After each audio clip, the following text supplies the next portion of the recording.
코로나19가 점점 심해지고 있습니다. 금요일에 17,500명이라는 숫자가 나왔지요. 민족의 대명절 앞에서 우리는 2만 명, 3만 명 이런 숫자를 헤아리고 있습니다. 이러한 세상의 분위기 속에서 지금 우리에게 가장 필요한 것이 무엇이겠습니까? 여러분, 다른 어떤 것보다 평안이 필요합니다. 평안. 내가 너희에게 주는 것은 세상이 주는 것과 같지 아니하니라. 주의 평안, 특별히 이 명절 기간에 주의 평안이 우리의 마음과 생각과 뜻을 든든히 지켜주시기를 소망합니다. 큰 사고가 일어나면 대형 빌딩에 화재가 났다. 그러면 그 화재로 인한 피해보다는 사실은 두려워서 걱정, 근심, 패닉이라 그러죠. 그것 때문에 우왕좌왕하다가 더 큰 피해가 난다는 거 우리는 알고 있습니다. 그러니까 우리에게 평안이 필요한 겁니다. 뉴스를 보니까 덴마크 같은 나라는 2월 1일부터 코로나19 방역을 모두 해제한다고, 그러니까 코로나19 이전으로 돌아간다.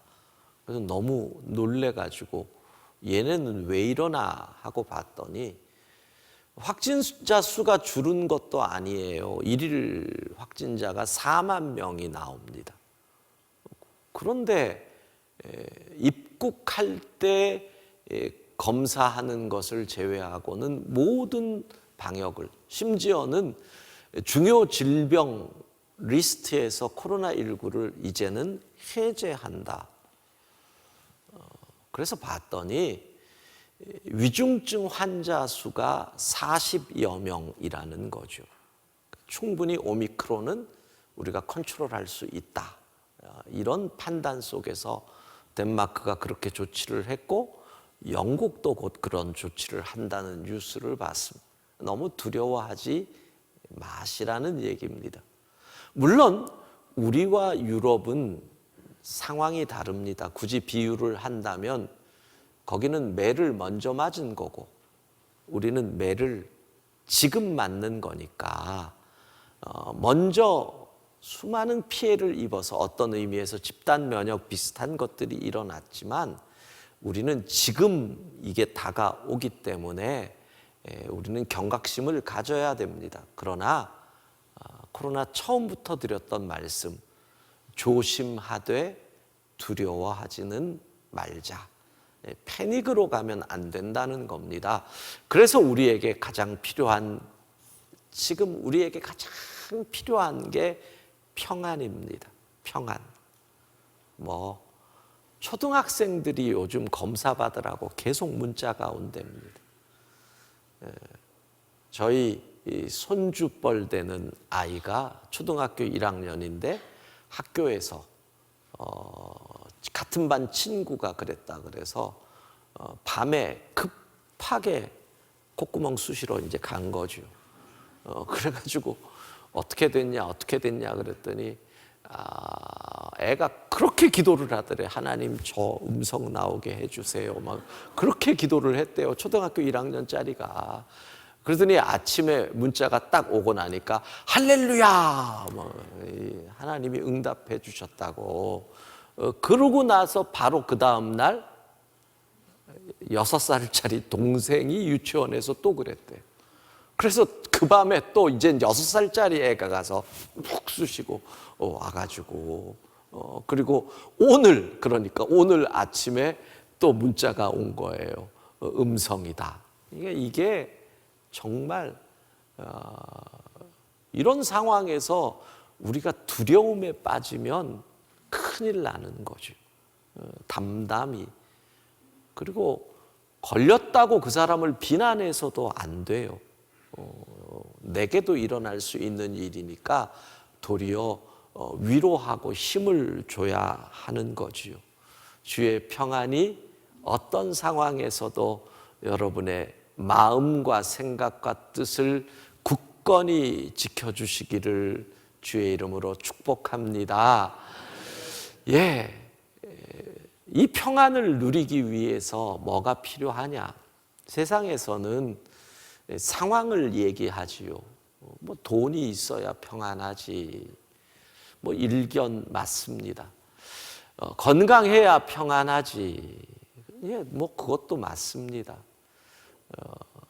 그러나 상황은 늘 바뀌잖아요. 우리가 흔들리지 않는 평안이 있으려면 은혜가 충만해야 합니다. 그 말은 은혜를 체험한 사람은 평강을 누리게 되어 있다는 것입니다. 그래서 오늘은 왜 은혜가 평강을 주는지 우리가 명절을 맞이해서 좀 생각을 해 보려고 합니다. 먼저 그렇습니다. 우리가 은혜에 대한 말씀에서 가장 조심해야 할 것이 은혜가 무엇이냐? 값없이 우리에게 주신 것이다. 요겁니다. 왜냐하면 우리의 마음속에는 싼 게 비지떡이다. 이런 마음이 있거든요. 맞는 말입니다. 은혜는 값없이 우리에게 주어진 것입니다. 그런데 이 값없음이라고 하는 것 때문에 은혜를 남용한다는 거죠. 필리비안시의 표현, 은혜 남용. 비슷한 표현, 본웨퍼, 싸구려 은혜, 값싼 은혜.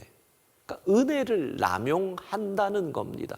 마치 그런 거 비슷합니다. 아이들이 부모님 집에 있을 때 아무 생각 없이 밤에도 그냥 불 환하게 밝히고 잠을 잡니다. 그냥 끄면 되는데 샤워할 때 어떤 애들은 따뜻한 물 나올 때까지 샤워 틀어놓고 지방에 들어가서 게임 한 판 안 끝나면 물은 계속 틉니다. 그런 아이들 철이 없는 거죠. 왜 그래요? 내 돈이 안 나간다는 거죠. 그러나 부모 돈이 나가잖아요. 부모의 은혜를 누리는데 공짜라고 함부로 하면 여러분, 하나님이 우리에게 베푸신 은혜 값없이 왔는데 하나님이 치룬 대가가 얼마나 처절한 대가를 지불하셨는데요. 하나밖에 없는 아들이 십자가에서 제물 되셨잖아요. 아들의 절규를 귀 막고 외면하셨잖아요. 엘리 엘리 라마 사박다니. 그래서 우리에게 은혜가 온 거예요. 그러니까 우리가 값없이 받았지만 하나님이 치룬 대가는 무지무지 말할 수 없이 비싼 대가를 치루었다는 거죠. 그걸 알면 은혜가 당연한 게 아니지요. 공짜가 아니지요. 그렇습니다. 은혜를 아는 자가 평강을 누리는 이유가 있습니다.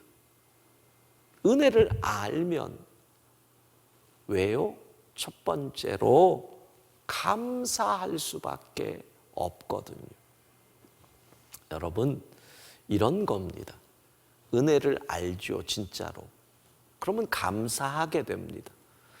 이 감사의 능력이 뭐냐? 상황을 초월하는 평강을 우리에게 주거든요.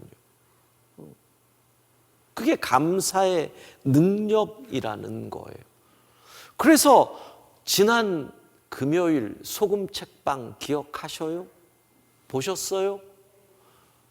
야, 근데 우리 성도들이 광길 4강보다 보시는 분들이 절반이 줄더라고요. 그래서 제가 알았어요. 아, 공부하는 거 싫어하는구나. 책 보자고 좋은 책 읽자 그랬더니 확 안 보시더라고요. 그리고 이제 애들한테는 공부하라 그러시겠죠. 이번 주 금요일 기억하십시오. 근데 그 책 제목이 감사하면 달라지는 것들. 거기서 이런 말 나오잖아요. 이를 악물고 생각해낸 감사. 상황은 감사할 수 없는데 이를 악물고 감사를 고백했더니 평안이 임하더라. 그 상황을 초월할 수 있게 되더라. 그 책을 소개했던 홍인종 교수님께서 자기가 만든 감사의 모토라고 하면서 날숨 체감, 날마다 숨 쉬는 순간마다 감사를 훈련해서 체질화된 감사, 날숨 체감.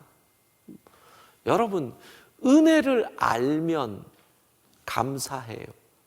감사하면 평강이 와요. 그런 선순환이 이루어진다는 얘기예요. 악순환이 아니에요. 자, 은혜를 알잖아요. 진짜로 알잖아요.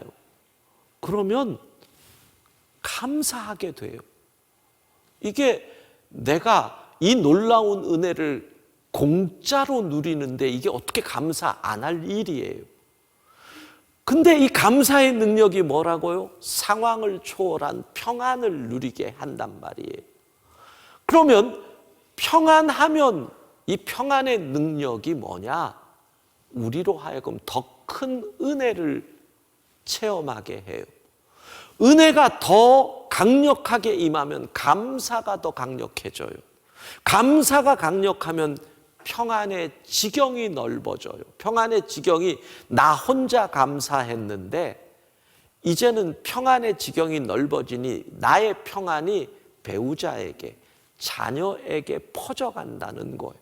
그러면 평안의 지경이 넓어지면 당연히 선순환, 은혜가 점점 퍼져가는 이와 같은 일들이 벌어지는 거죠. 여러분, 은혜가 우리에게 평강을 누리게 한다는 것, 은혜를 기억하며 감사해야 한다는 거 잊으시면 안 됩니다. 은혜의 또 하나의 특징이 있습니다. 그것이 뭐냐 하면 우리로 은혜는 내 모습 그대로 받아주시는 하나님을 체험하는 것입니다. 그러니까 내 모습은 바뀔 수 있다는 겁니다. 왜? 나는 실패할 수 있잖아요. 나는 넘어질 수 있잖아요. 나는 부족할 수 있잖아요. 그런데 사람은 내가 실패하면 멀리합니다. 실패했을 때 친구한테 전화하면 제가 돈 빌리려고 그러나 멀리합니다. 하나님은 여전하시다는 거죠. 그게 은혜입니다. 그러니까 은혜를 체험한 사람은 내 환경과 상황이 바뀌더라도 불안해하지 않는다. 그래서 평안하다는 겁니다. 미국의 하와이 알지요? 하와이의 북서쪽에 있는 섬이 카우아이라는 섬입니다. 이 섬은 미국의 20세기 역사에서도 참 어려웠던, 너무너무 가난했고 전쟁의 후유증을 알았던, 왜 2차 세계대전 때 일본이 하와이의 진주만을 폭격했잖아요. 그 전쟁 피해가 있었던, 그리고 경제적인 연방정부의 지원이 없어서 가난했고, 그래서 질병과 알코올 중독과 마약으로 아주 어려웠던 섬으로 여겨집니다. 그런데 1954년에 일단의 심리학자들이 그 카우아이 섬에 옵니다. 그리고 어떤 연구를 시작하느냐 하면, 이게 심리학 연구에서 긴 시간을 연구한 아주 대표적인 두 가지 케이스가 있는데, 하나가 1938년에 하버드 대학교 2학년생들을 이 케이스 스타디를 시작합니다. 그들의 평생을 몇 년을 한 줄 아십니까? 72년을 했습니다. 그리고 2010년에 마무리하고 2010년, 13년인가 14년에 그 책이 나오는데 우리나라도 많이 읽혔죠. 행복의 조건이라는 책이 나옵니다. 존 F 케네디도 그 가운데 한 명이었고요. 거기서 이 행복의 조건을 얘기하는 게 72년 프로젝트가 있고 요거는 30년 프로젝트입니다. 1955년부터 1955년 태어나는 애들, 엄마 뱃속에 있는 애들, 신생아 그 섬에 833명을 가지고 얘네들은 이 어려운 상황에서 어떻게 자랄까? 이거를 30년 그 아이들이 성인이 되고 결혼할 그 나이까지 연구를 합니다. 근데 이 833명 가운데서 조사하는 팀에서 특별히 고위험군으로 분류된 아이들이 있습니다. 더 가난하고 가정의 형편이 더 안 좋은, 부모가 도망가서 할아버지가 키우는 애들, 엄마가 혼자 키우는데 엄마가 알코올 중독인 아이들, 뭐 이런 상황, 먹고 살기가 어렵고 아버지의 폭력에 늘 고통당하는 아이들, 그 고위험군이 201명이었습니다. 그래서 이 학자들은 이렇게 예측을 합니다. 201명 이 아이들의 미래는 심히 불행할 것이다. 심히 불행할 것이다. 소년원으로 간다든가 중간에 학교를 그만두고, 아니면 알코올 중독이 되거나 스스로 생명을 끊거나 또는 마약을 하거나, 이런 예측을 한 가운데 놀라운 일이 벌어집니다. 72명의 아이, 그러니까 30%가 넘는 아이들이 아주 건강한 성인으로 성장을 한 겁니다. 중고등학교에 학생회장을 한 아이들, 아이비리그 대학으로 간 아이들, 그리고 멋진 직장으로 가서 훌륭한 가정을 이룬 아이들, 이런 아이들이 72명이 30%가 넘게 나오는 겁니다. 여러분, 그냥 학교, 평범한 학교에서도 그렇게 많은 아이들이 되지는 않거든요. 이게 도대체 웬일인가? 그 연구를 이끌어갔던 에미 워너 교수가 지금 우리가 그 책을 보고 많이 쓰는 말이죠. 회복 탄력성이라는 말이 나오죠. resilient라는 말입니다. 삶의 어떠한 역경에도 굴복하지 않는 강인하고 그리고 긍정적인 힘, 회복 탄력성. 회복 탄력성이 높은 아이들이 그 어려움을 극복하고 건강한 성인이 되더라. 그래서 이 회복 탄력성을 어떤 분들은 마음의 근력이라고 표현합니다. 아까 말씀드렸던 행복의 조건에서는 7가지 행복의 조건을 이야기를 합니다. 황혼기에 접어들어서 보니 인간의 삶이 80, 90이 될 때까지 행복하려면 7가지가 필요하다라고 얘기하는데, 그 중에 첫 번째가 이 회복 탄력성하고 비슷합니다. 고통에 대한 성숙한 방어 기제. 살다 보면 고통, 어려움 반드시 당하는데 이 고통을 내가 어떻게 성숙하게 풀어가느냐가 삶을 행복하게 만든다. 회복 탄력성 비슷하죠. 그 행복의 조건 7가지를 여러분에게 이야기한다면 6부 예배에만 드리는 특별한 은혜. 5부까지는 얘기 안 했습니다. 두 번째가 교육, 세 번째가 안정된 결혼 생활, 네 번째가 금연, 다섯 번째가 금주, 여섯 번째가 운동, 일곱 번째가 알맞은 적당한 체중. 그러니까 행복하려면 거의 건강에 관한 문제 드는 거예요. 금연, 금주, 몸무게, 이런 운동, 이런 것들이 결국 황혼기의 행복을 결정한다. 이런 얘기지요. 어쨌든 이 회복 탄력성이 그렇게 중요하다는 것, 마음의 근력이라는 거죠.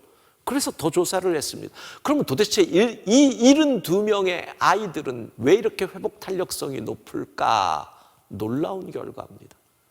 우리가 주목해야 될 결과입니다. 이렇게 나옵니다.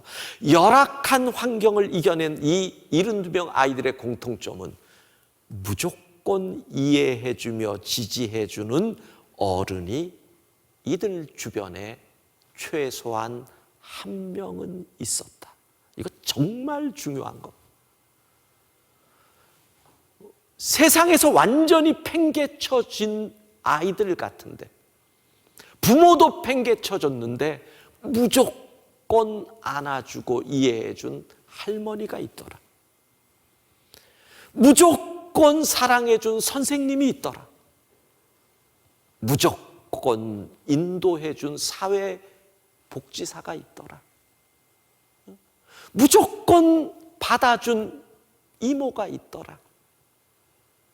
여러분, 근데 왜 이게 중요합니까? 이게 뭐예요? 이게 은혜잖아요. 이게 은혜 아니에요?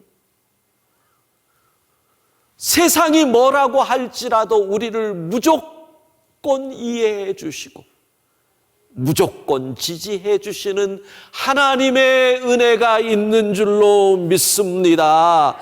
그래서 우리는 평안할 수 있습니다. 두 번째, 언제나 받아주실 것을 알기에.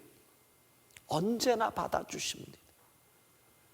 우리가 집에 돌아갈 때 문 앞에서 너 실패했잖아, 너 죄지었잖아, 문을 걸어 잠그고 쫓아내는 것이 아니라 내 모습 그대로 언제나 받아주실 것을 알기에, 그 하나님의 은혜가 있기에 우리는 평안한 줄로 믿습니다.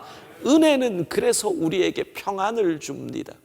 오늘 본문 이사야 49장 15절 함께 읽습니다. 여인이 어찌 그 젖먹는 자식을 잊겠으며 자기 태에서 난 아들을 긍휼히 여기지 않겠느냐. 그들은 혹시 잊을지라도 나는 너를 잊지 아니할 것이라. 하나님은 결코 우리를 잊지 아니하신다는 겁니다. 엄마는 잊어도 하나님은 안 잊습니다. 16절에 보면 하나님이 어찌 안 잊는지 이런 표현이 나옵니다. 하나님의 손바닥에 내 이름을 썼다가 아닙니다. 새겼다. 문신, 새겼다. 써놓으면 내가 물에 잠기면 나를 건지시려고 하다가 지워지잖아요. 새겨놓았다는 겁니다. 새겨놓았다는 겁니다. 결코 잊지 아니하십니다. 세상은요, 내가 문제가 생기고 내가 비난받을 일을 하고 내가 실패하면 제일 먼저 핸드폰에 이름을 삭제해버립니다. 그 이름을 수신 거부를 해버립니다. 하나님은 손바닥에 이름을 새겨 놓으시기에 어떠한 상황에도 그 모습 그대로 우리를 안아주시기에, 그 은혜가 있기에 우리는 평강을 누리는 줄로 믿습니다. 제가 미국에서 유학할 때를 생각해 보면, 목사의 아들이 미국에 공부하러 갔는데 경제적으로 그렇게 또 지금이 아니고 거의 30년 전쯤이니까 쉽지 않잖아요. 저도 교회에서 일하고 파트타임으로 일하고 공부하고, 제 아내도 일하고, 타운에 있는 도서관에서 아르바이트하고, 그래도 늘 돈이 부족한 거예요. 아슬아슬한 거예요. 근데 한 번도 경제적인 이유로 불안했던 적이 없어요. 생각해 보면 뉴저지에서 뉴욕에 있는 교회로 가려면 기본적으로 한 톨비가 20불 정도 듭니다. 20불 정도 왕복하는데. 근데 어떤 날은 지갑에 돈이 하나도 없어요. 톨비가 없어서 교회를 어떻게 가나 이런 때도 많았어요. 그러나 한 번도 불안했던 적이 없어요. 왜 그랬을까를 한번 생각해 보니 첫 번째는 하나님이 지켜주시니 공급해 주시겠지. 두 번째는 이거예요. 정 안 되면 아버지한테 전화해서 도와달라 그러십니다. 여러분 그게요 얼마나 담대함을 주는지 몰라요. 불안하지 않아요. 아버지한테 전화해서 아버지 진짜 죄송한데 좀 도와주세요 그러면 집을 팔아서라도 도와줄 것을 뭐 사실 목사가 집도 없었지만 사택에 살았으니까 그 믿음이 있는 거예요. 내가 도와달라고 하면 요즘 말로 하면 마이너스 통장에서 돈을 보내주실 분이라는 믿음이 있으니까 아무리 어려워도 물론 제가 올 때까지 도와달라고 전화 한 통 안 했어요. 그러나 불안하지 않아요.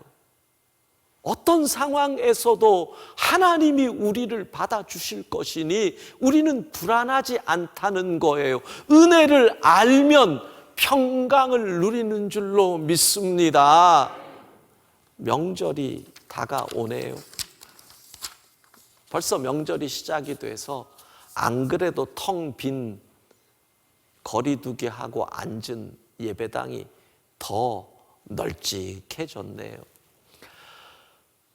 명절을 앞두고 이렇게 찾아본 기사 가운데서 아주 재미있는 통계를 봤습니다. 전 세계가 코로나19에서 이혼율이 증가했답니다. 중국 같은 경우에는 팬데믹 상황에서 이혼을 신청한 부부가 그 이전보다 30에서 40%가 늘었다. 엄청난 거죠. 이유가 딴 게 아니랍니다. 재택근무 때문이랍니다. 재택근무, 우리가 부부 생활을 유지하는 많은 이유 중에 하나는 그나마 아침에 헤어지기 때문에 그래도 견딜 수 있는 건데, 아침에 헤어져서 냉각 기간이 없는 그 상황으로 계속 있으니까, 근데 그놈이 점심때 밥을 달래는 거예요, 자기는. 맞벌이 부부 입장에서는 자기도 일하는데, 아니 남편만 달래면 괜찮은데 애들도 재택이잖아요. 애들도 줌으로 학교 안 가고, 그러니까 이 스트레스가 커서 이혼율이 급증했답니다. 근데 여러분 놀라운 일이 있습니다. 전 세계 가운데 대한민국만 이혼율이 떨어졌답니다. 대한민국 만세. 전년 대비 10% 가까이 떨어졌답니다. 그러면 거의 10,000가정 정도 됩니다. 와, 놀라운 겁니다. 이유가 뭐냐? 두 가지 이유를 얘기하더라고요. 하나는 코로나 상황이라서 외부 회식이 줄었다. 외부 회식이 줄었다는 것은 술 먹는 기회가 줄었다는 얘기다. 술이 거의 많은 부부들의 부부싸움의 이유가 되는데 술 먹는 기회가 줄므로 이혼율이 떨어졌다. 두 번째, 코로나 때문에 명절에 시댁에 안 가게 되었다. 아주 급격하게 동의하는 웃음을 이렇게. 근데 저는 정말 놀랐어요. 왜냐하면 명절만 지나면 우리나라 이혼 요청이 확 늘어난다는 건 통계로 계속 나오는데 이게 맞는 말이라는 거잖아요. 명절 지나고 났는데 이혼이 뚝 떨어졌다는 얘기. 안 갔더니, 시댁에 안 갔더니. 여러분 왜 그럴까요? 우리 가정이 은혜가 없는 가정이 돼서 그렇습니다. 모이면 그 속에서 뭐가 일어나요? 비교가 일어나는 것. 모이면 그 속에서 열등감이 자극될 수 있는 일들이 자꾸 일어납니다. 올해 설은 안 모이는 가정이 많겠지만 추석 되면 이제 다시 모이겠죠. 야, 3년간 못 붙인 전을 한꺼번에 붙이자. 뭐 이런 일들이 벌어지면 어떻게 되겠습니까? 3년간 못한 시집살이를 한꺼번에 한다. 이러면 안 되잖아요. 어떻게 해야 됩니까? 우리가 오늘 이 각오를 해야 됩니다. 우리의 가정을 은혜로 충만한 가정을 만들겠다. 은혜가 충만한 가정은 뭐예요? 그 모습 그대로 받아주는 거예요. 사랑은 때로는 묻지 않고 그냥 그 모습 그대로 인정하는 거예요. 왜 조카를 사랑하는데, 왜 손주를 사랑하는데 나이 40인데 아직도 결혼 안 하니? 이걸 왜 물어요? 그러니 안 가죠. 언제 직장은, 사랑은 그 모습 그대로요. 그 모습 그대로. 하나님에게 오는 그의 자녀들에게 너는 40인데 결혼도 안 하고 나에게 오니? 하나님이 그러지 않으시잖아요. 그 모습 그대로. 그러면 은혜가 충만하면 뭐가? 감사가 나오죠. 명절 때마다 감사가 나와봐요. 그러면 그곳이 평안이 넘치잖아요. 평안이 넘치면 가고 싶어진다니까요. 나는 시댁에만 가면 천국 가는 것 같아.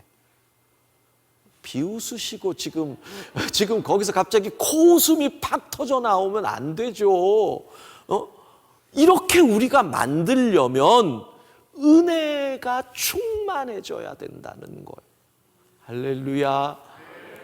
사랑하는 여러분, 은혜가 충만한, 그래서 평강이 넘치는 우리의 삶이 되기를 주의 이름으로 축복합니다.